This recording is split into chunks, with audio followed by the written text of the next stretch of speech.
morning and welcome to the LNG Marketplace Weekly News Flash. Here's the latest news we have selected for you from all over the media. Russian LNG carrier Vladimir Rusanov shipped about 70,000 tons of LNG to the terminal of China National Offshore Oil Corporation in North China's Tianjin. It has marked the first time Tianjin port received an LNG carrier that has sailed from the Arctic Circle via the Ice Silk Road, which means that the citizens in the area, including the Beijing, Tianjin, Hebei regions, are likely to use LNG from the Arctic Circle this winter.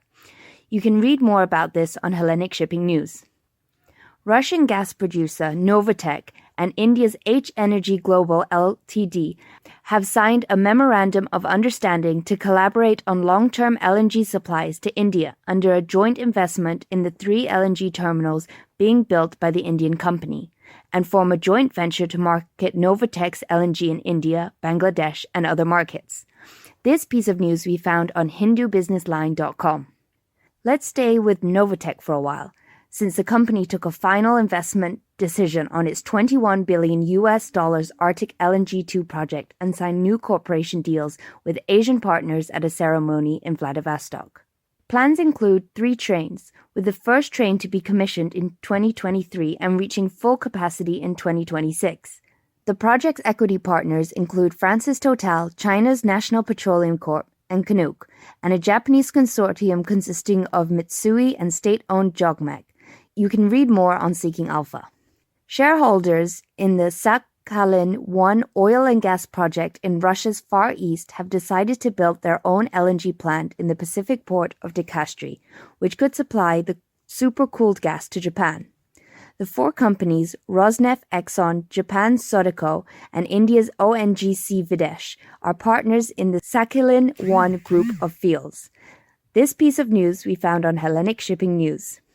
On shiptechnology.com, we read that the Singapore-based Sinanju Tankers has launched its country's first LNG-powered conventional bunker tanker, Marine Vicky.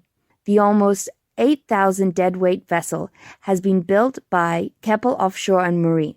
The ship will be deployed to supply marine fuels to ocean-going ships within the limits of Singapore port. A few more news pieces from the Far and Middle East. According to Finance Yahoo, India's Reliance Industries is seeking a liquefied natural gas cargo for delivery in the second half of October. This cargo for later October delivery is sought on a delivered ex-ship basis into Hazira. A spot tender by Pakistan LNG to buy 10 LNG cargoes for delivery in the fourth quarter received a strong interest from various companies, including Japanese JERA Global Markets and PetroChina International.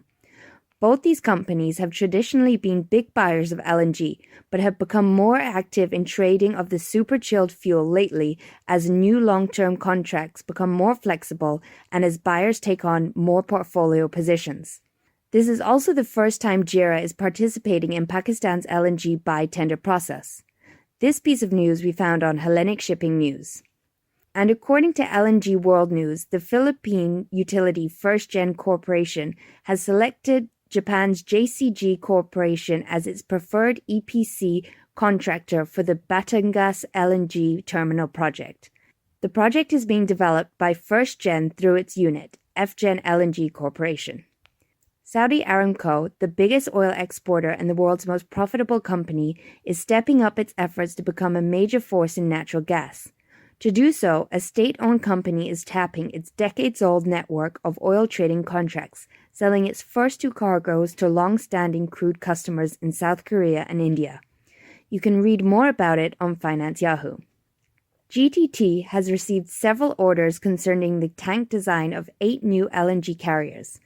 7 of the LNG carriers will be built by Korean shipyard Samsung Heavy Industry on behalf of 3 ship owners based in America, Oceania, and Bermuda. More on this project on Hellenic Shipping News. And a quick jump to the U.S. The Freeport LNG project in Texas has shipped its first commissioning cargo, loaded on board the tanker LNG Georgian. The first cargo loading brings the project closer to the start of commercial operations, which is expected later this month. Japan's Osaka Gas and JERA Co.